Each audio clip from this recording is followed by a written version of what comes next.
Hey sewing friend, I'm back with project number 4, which is a wallet. Super fun to make.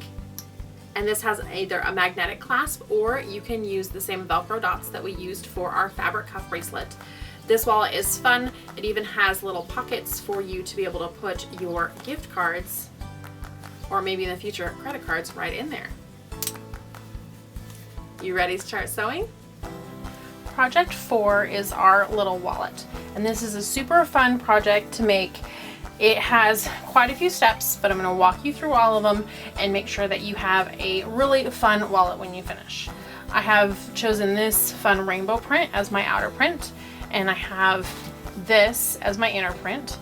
I also have some heavyweight interfacing from Heat and Bond that I'm going to be using. And then I wanted to show you these two different kinds of snaps. So this one, it says magnetic snap for purses and totes. And this one has little prongs on it, and it's not the kind we're going to want to use for this project today. So I'm going to set that one aside, and instead I'm going to show you that this one is a sew-on magnetic snap. And this is the kind of snap that we're going to want to use for the project today. If you don't want to use a sew-on magnetic snap, your other option would be the adhesive Velcro, like we used in our fabric cuff project earlier in the week. So now that we have our supplies, we're going to do our cutting. From the outer fabric, which is this rainbow, I'm going to cut a 9x12 piece. I'm going to cut the same size from the inner fabric, plus a 9x8 piece and a 9x5 piece. So that's 3 pieces from the inner fabric and 1 piece from the outer fabric. And then I'm cutting the same 3 pieces from the Heat and Bond, the iron-on heavyweight interfacing, that I am from the inner fabric, because every single one of these inner fabrics is going to get interfacing on it. One thing that I want to note while we're working on this project is that this fabric is directional, which means that the rainbows have a sideways. So if I use the fabric this way, it would be sideways.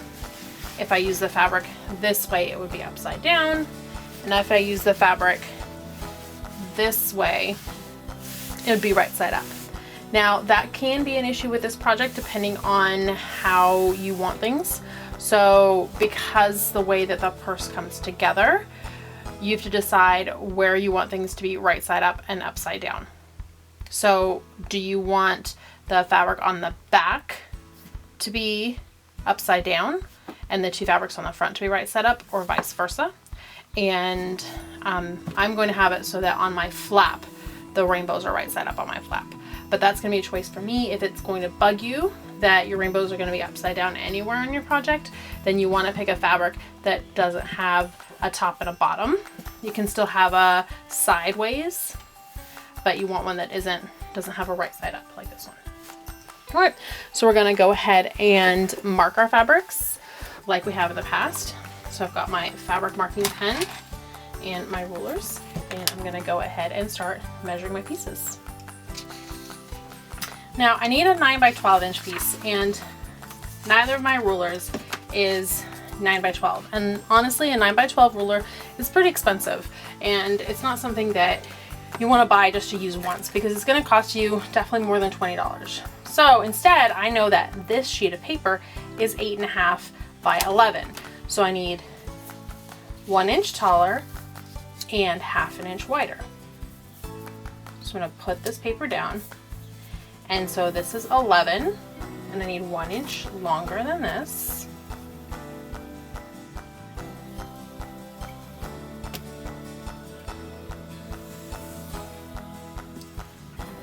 And it's 8.5 inches wide, and I need 9 inches. So I need 1/2 inch wider than my sheet of paper.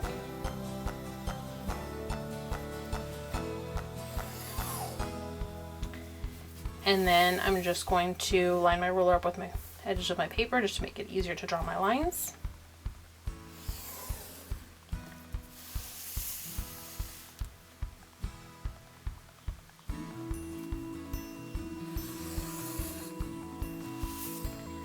And there we go. I have my 9x12 inch square or rectangle made super simple. I'm going to go ahead and do that same process with the other pieces that I need and cut out all of my pieces and my lining. I've cut out all my pieces. I'm going to go ahead and put my outer piece aside, and now I have to fuse all of these inner facing pieces to my inner fabrics. I'm going to start with the smallest piece, and you want to lay it right side down, and then you want to grab your piece of fusible interfacing. If there's any fluff on it, you want to get that off, because once it fuses between the layers, you won't be able to get rid of it. You can feel the bumpy side and the smooth side. You want the bumpy side to be touching your fabric, because those bumpy bits are actually little pieces of glue that are heat activated. Then you're going to put them together so that the bumpy side is touching the back of your fabric and line everything up. Now I'm doing this on a wool pressing mat, and I'm really comfortable with if a little bit of glue gets on that wool pressing mat. If you're doing this on an ironing board that maybe someone's going to iron their clothes on later and they don't want to have any of this icky glue getting on their clothes later on, go ahead and put just a regular piece of cotton fabric or an old dish towel underneath to protect your ironing board, because you definitely don't want to have this glue stuck onto your ironing board, because it can ruin clothes later when you iron those. So it doesn't take a ton of heat to just get this fused right on.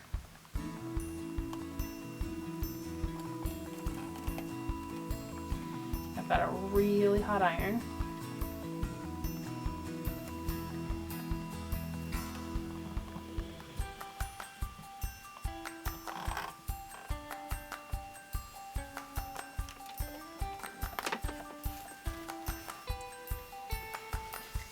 And now I just need to do the same with the other pieces.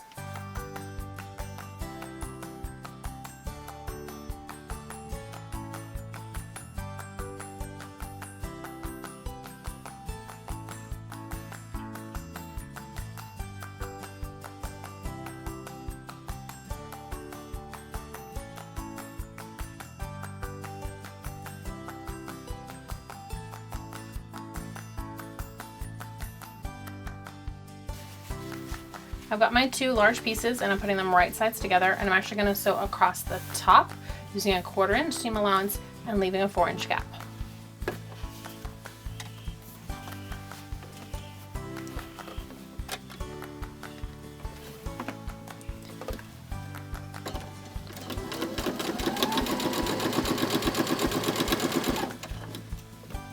I'm going to stop here, needle up, press our foot up, and move forward about 4 inches, press our foot down, and then just continue on.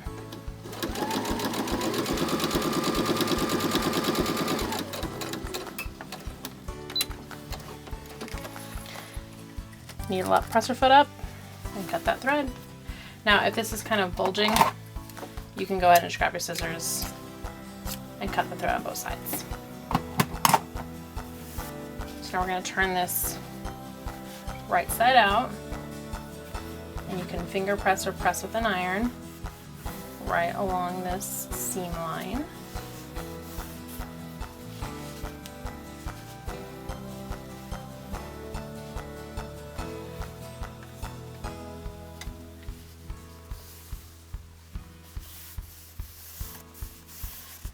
There we go. I've got my hot iron right here, so I might as well just bring it over and give it a press.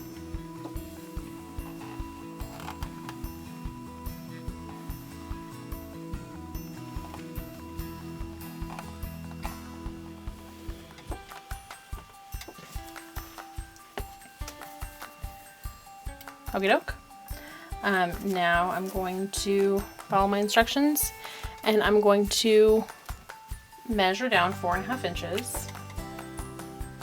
So that's 1 inch, 2 inch, 3 inch, 4 inch, and 1/2 inch. And I've got it right here on my table, 2, 4 and 1/2. So there are my marks. And I'm gonna fold up at those marks. And there's no need to press this one with an iron. We're just gonna finger press this one.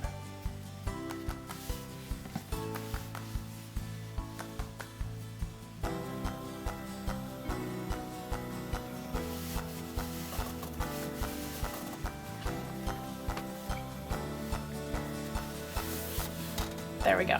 Now we're gonna set this aside for now, and we're gonna work on all of our pocket pieces for our wallet. And that's what this is. So both of these are going to be kept at 9 inches wide. And if I had them like this, I would see that this one is too short and I've got the 8 inch. So make sure they're both 9 inches. You're gonna fold them in half.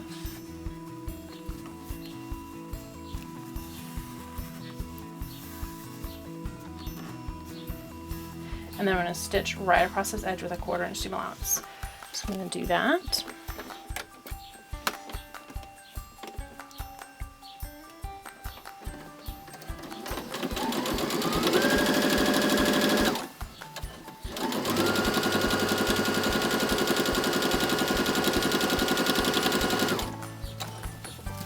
And same with this one.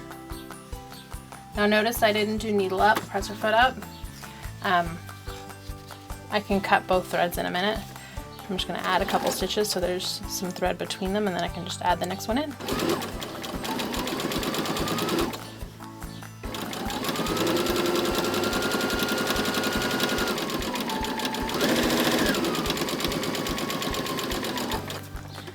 Now I'm to the end, so needle up, presser foot up, and there we go. I can go ahead and cut the thread between the two and open this up.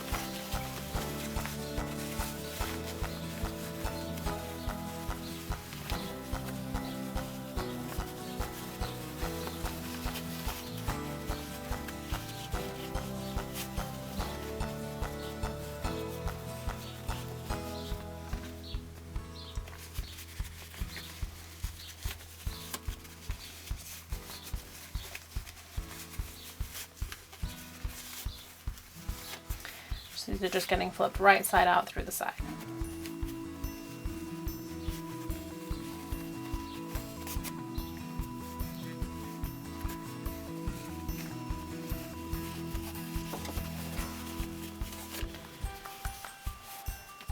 So there we go.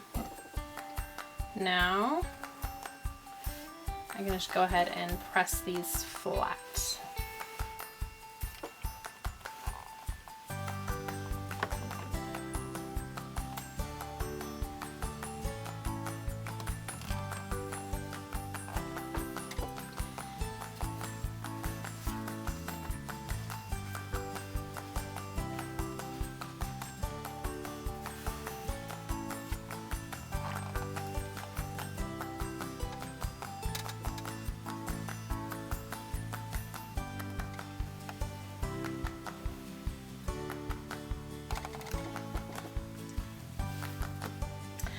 I'm going to do a quick top stitch across the top edge just to give it a nice finished look.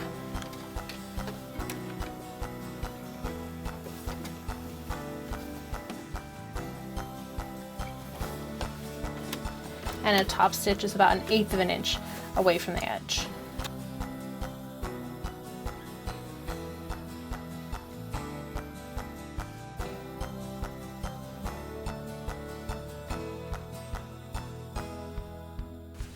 I'm going to set these two on top of each other, and I don't know if you can tell, but the top stitched edge is right there, and then the top stitch edge is right there of my 2 pockets. And I want to measure 4.5 inches in from the edge, and then draw a line for myself. And 4.5 inches should be the middle, since this is 9 inches.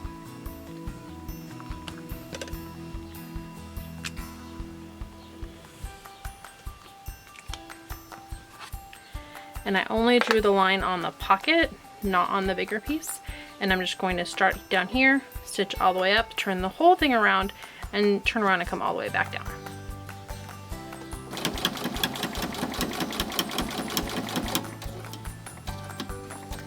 Stitch on my line to the top, needle down and presser foot up, spin it all the way around, and then stitch on that line all the way back.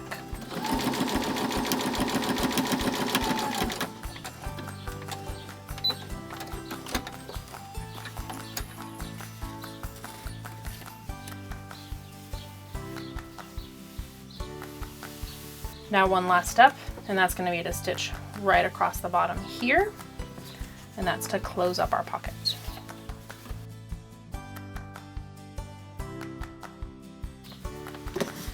Okay. If you have any loose threads, you can just trim those all away and get rid of them. They'll only be in the way on our finished project, so we just want to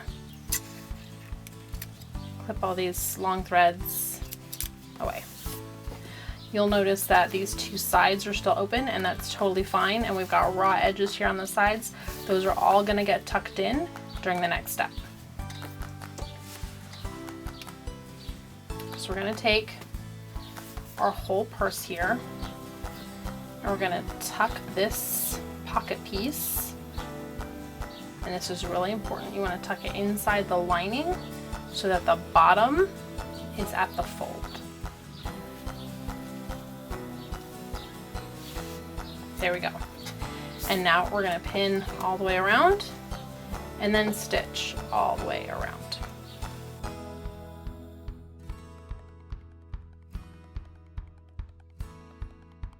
There we go. So now all we need to do is stitch all the way around, and at the beginning and end you do want to lock your stitches by going back and forth. Also, here at the beginning and here at the end, you've got lots and lots of layers going on, so go super, super slow.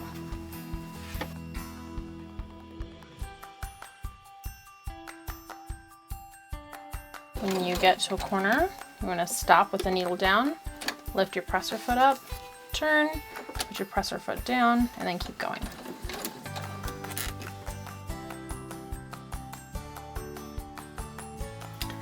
Oh no, look, I went too far. That's totally fine. Just take a couple stitches back.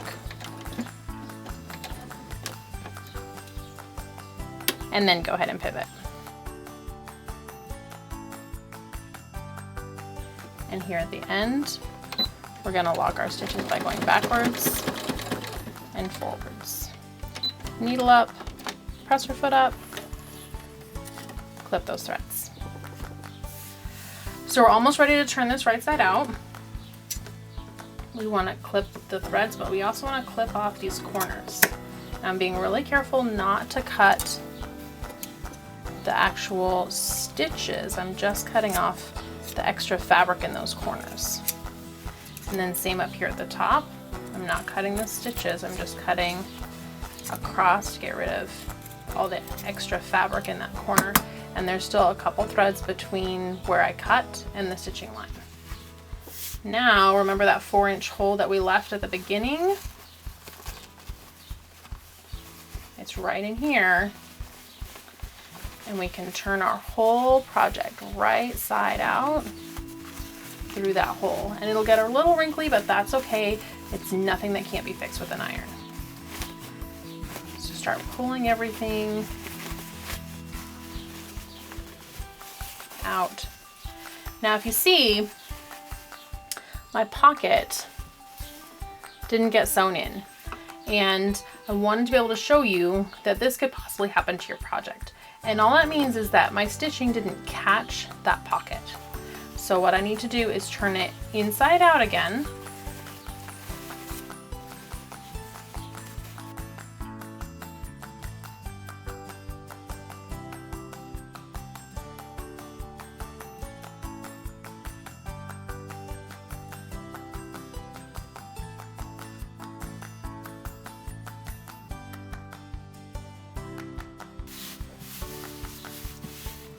And it's this side that didn't get caught. So I'm just gonna go ahead and stitch this side again, bringing my stitch in to more like a 1/2 inch. And it's totally okay that that seam allowance is a little bit bigger on this project. It's not gonna hurt anything.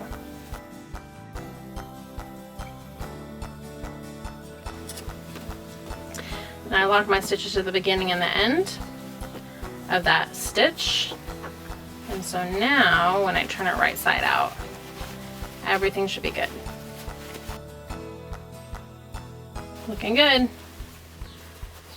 So I'm going to turn it so the lining is on the inside.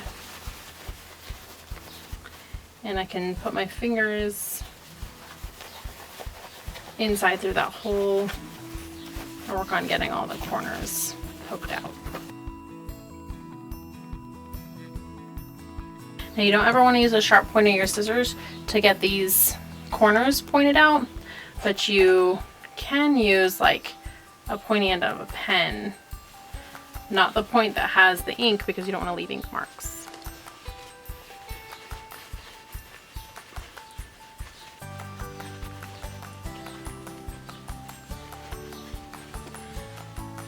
Another great tool is a chopstick, and that'll really get in to these little corners.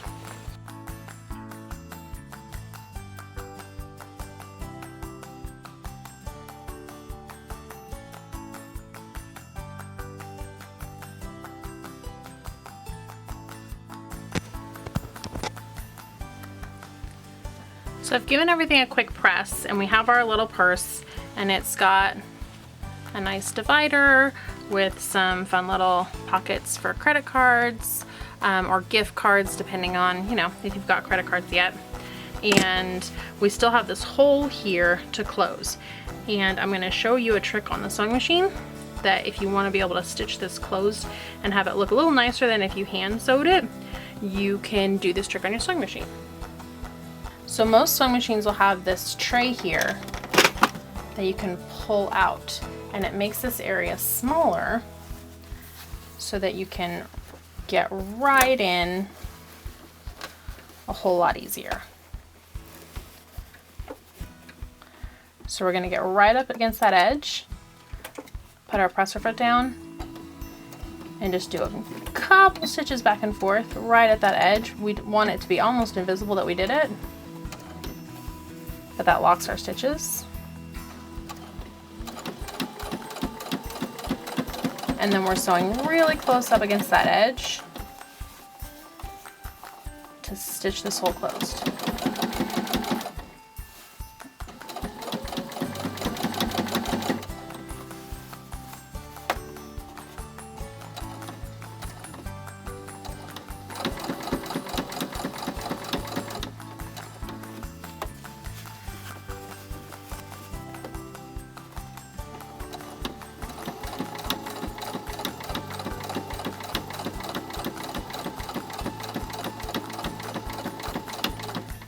And now for fun, when we get to this end, I'm actually just gonna lift my presser foot up. I'm gonna turn my whole project, because I'm gonna stitch right around my flap. Just give that top flap a nice finished look as well.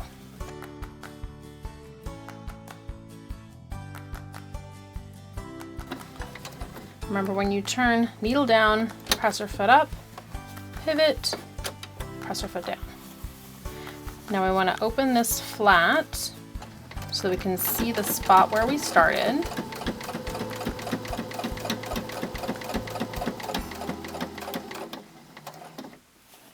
When we get back to where we started, we're just going to do a couple stitches back and forth in place. Needle up, presser foot up, and now we have all these threads from the beginning and the end that we can just cut. And so now our little purse has a great finished edge. The one last thing it needs is closure, because as you can see, it's just flapping right open.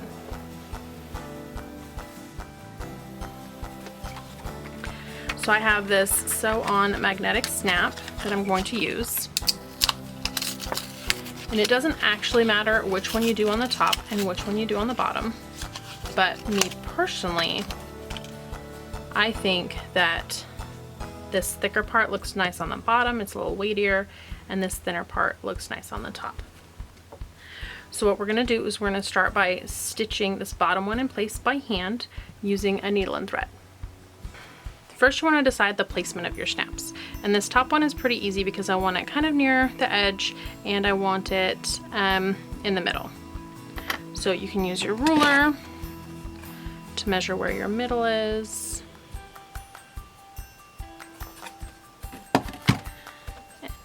I also want it so that you can either choose it to have the prong straight up or a gap between the prongs straight up and the prongs kind of straight to the side. And I think I'm going to choose this way. I'm going to take my needle and thread, I'm going to put on my thimble, and I have a double layer of thread, so that means that both of the thread ends are together. I'm gonna hold this, with my finger. Stay right there, friend. And I'm gonna start by going through just one of the layers of fabric. And if you're not sure if you went through just one or both, look on the front and see if you went through both or not. Looks like I managed to go through both there at the end, so.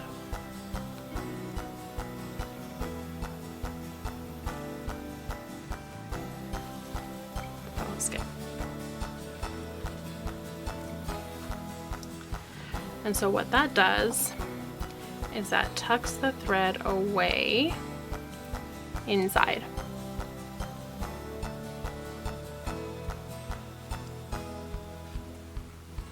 Now, whenever I start, I want to do 3 stitches in place. This part is up to you if you want to go through just the one layer here, or if you want to go through the front, like both layers, so that your stitches can be seen in the front. I don't actually want my stitches to be seen in the front, so I'm just going to go through the one lining layer. If your stitches are seen on the front and you don't like that, then you can always find something fun to put on the front. You could do a sticker or an iron-on patch, or you could do a button. You could sew a button on the front to cover up. All kinds of choices. So you're going to do 3 stitches, maybe 4 stitches in place, and then on your last one you're going to go through the loop to make a knot. Then going in that lining, between the lining and the front,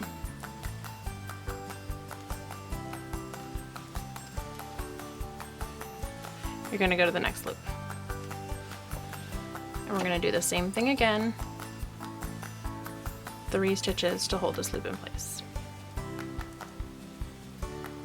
And we're just going to repeat that process all the way around.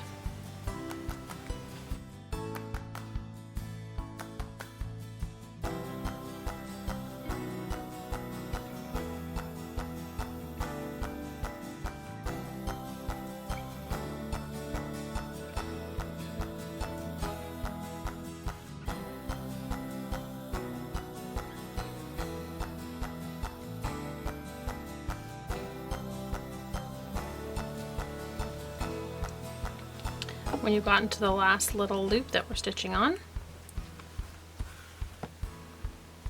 you're going to tie off with a knot like that, and then you're going to go between the layers just like before, and then come up somewhere over here so your needle isn't showing up on this side at all.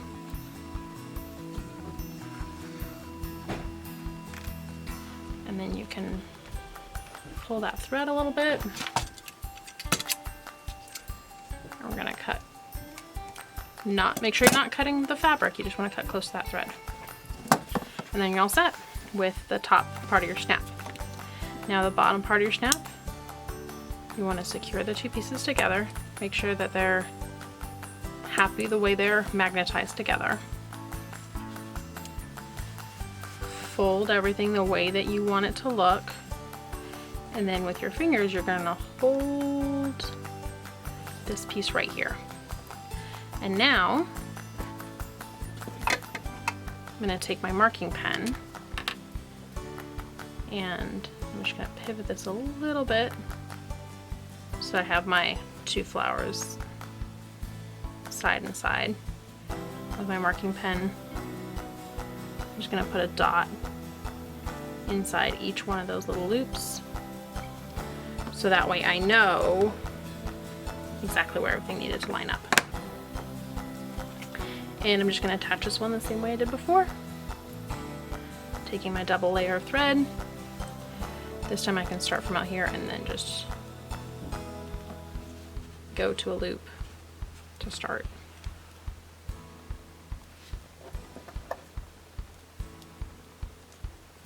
Thread through a loop.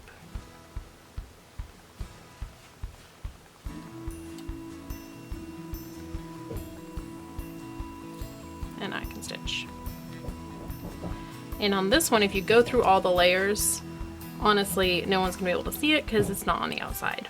So if it makes it easier for you, just feel comfortable, go through all the layers. Just don't poke your finger that's hiding underneath.